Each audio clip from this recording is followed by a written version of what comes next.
দেশটারও বঙ্গবন্ধুর সোনার বাংলা বানানো সম্ভব যদি এইসব বাটপারদেরকে ঠেকানো যায়।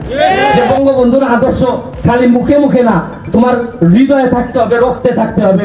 আর সাধারণ নির্যাতিত নিপীড়িত মানুষের কষ্ট যেখানে হয় এইখানে দাঁড়াই যাইতে হবে। এমপি হও আর না হও, নেতা হও আর না হও, মানুষের দুঃখে কষ্টে মানুষকে ফালাই যাওয়া যাবে না। তাইলে তুমি কোন নেতা না হইলেও মানুষ দাঁড়ায় বলবে যে বঙ্গবন্ধুর রক্ত প্রবাহ মানে এই লোকটার শরীরে।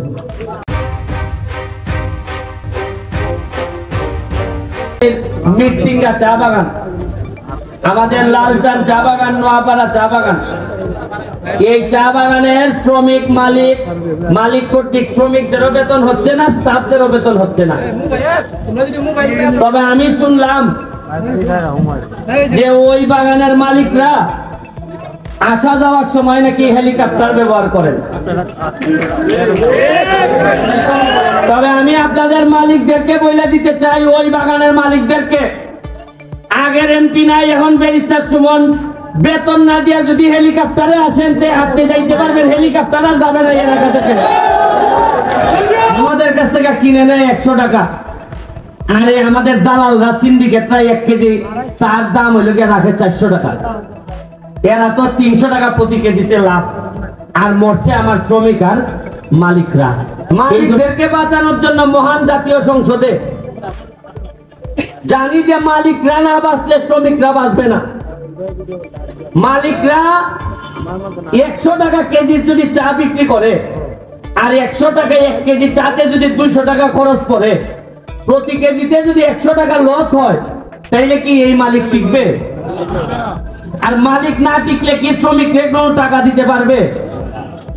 ভালো লাগতেছে যে মাত্র 2 মাসও হয় নাই, মাননীয় প্রধানমন্ত্রীর সামনে দাঁড়াইয়া সাহস করে বলছিলাম যে মাননীয় প্রধানমন্ত্রী, মাননীয় স্পিকার, এমন এক দেশে জন্মাইছি যে দেশে উদ্যোক্তা চেয়ে দালালের দাম বেশি।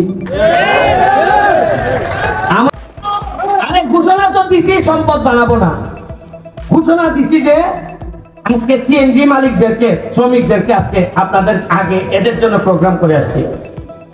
গত 40 বছরে আমাদের এলাকায় সিএনজিদের জন্য একটা স্ট্যান্ড করা হয় নাই। আমি এমপি হওয়ার পর মাত্র 4 মাসের ব্যবধানে 2টা স্ট্যান্ড বানাই দিছি। এরা জীবনে চিন্তা করতে পারে নাই যে যখনই যারে বলছে, এরা বলছে যে আরে জায়গা তো নাই বাজারে। তা আমি পাইলাম কই? মানে সবাই নিজেরা নিয়ে এত ব্যস্ত। শ্রমিকদের আন্দোলনের কথা একমাত্র শ্রমিকদের পক্ষে ওই 1 মেতেই পাঞ্জাবি পরে আইসা নেতারা কথা বলে, এরপরে আল্লাহর কসম করে এরা কোনো কাজ করে না। লম্বা লম্বা বক্তব্য দেয়, উড়াইলাইমো বাইঙ্গেলাইমো দেখতাছি। এই জন্যই আমার নির্বাচন একটা গুরুত্বপূর্ণ কথা ছিল যে মজা মারে ফজা ভাই, আর আমরা খালি বইটা ভাই হবে না হবে না হবে না। আর এই ফজা ভাইদের বিদায় দিয়া স্যার আমি, আরে আজ যাই করি মরার আগে 4 বছর তো আর এমপি আছি, এরপরে বিদায় করে দিয়েন 4 বছরে 40 বছরের ডাক ডাকাই স্যার আমি করে দিলাম আপনাদের। আচ্ছা বলেন তো, আমার একটা কথা বলেন, আমি কি সোনারঘাটের মাধবপুরের একমাত্র এমপি? এর আগে কি এমপি মন্ত্রী ছিলেন না? এই সারা সিলেট বিভাগের মধ্যে ওই এমপি আছেন 19 জন। কতজন? 19 জন। আর চা বাগানের শ্রমিকদের ভোট নেন, চা বাগানের শ্রমিকদের কথা বলেন, নেত্রীর কাছ থেকে সুবিধা নেন, এরকম এমপি আছেন মিনিমাম 10 থেকে 12 জন।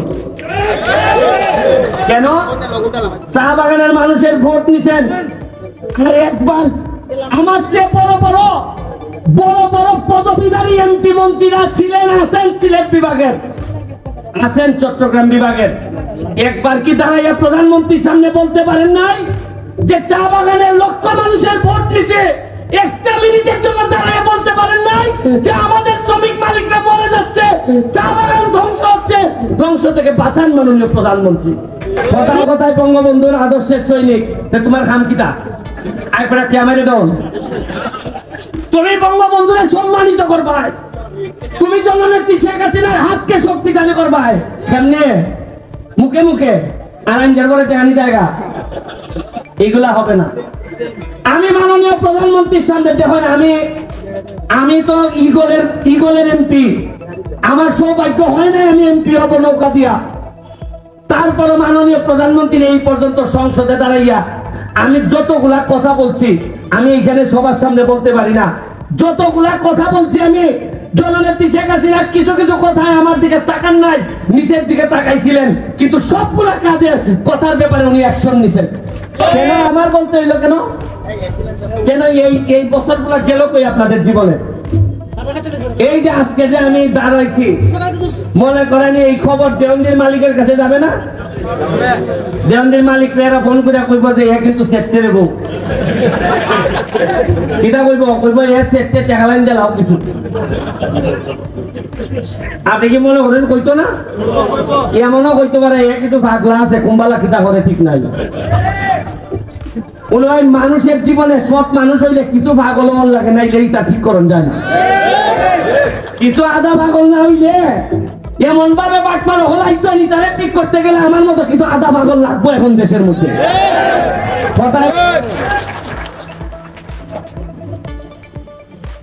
শোনেন, 100 টাকা করে চা পাতা বিক্রি করছেন, আমি বক্তব্য দিছি 2 মাস আগে, কেমনে মাত্র 1 মাসের ব্যবধানে কেমনে 400 টাকা হয়ে গেছে গা? কেমনে হইলো? আমি কি জাদু জানি না?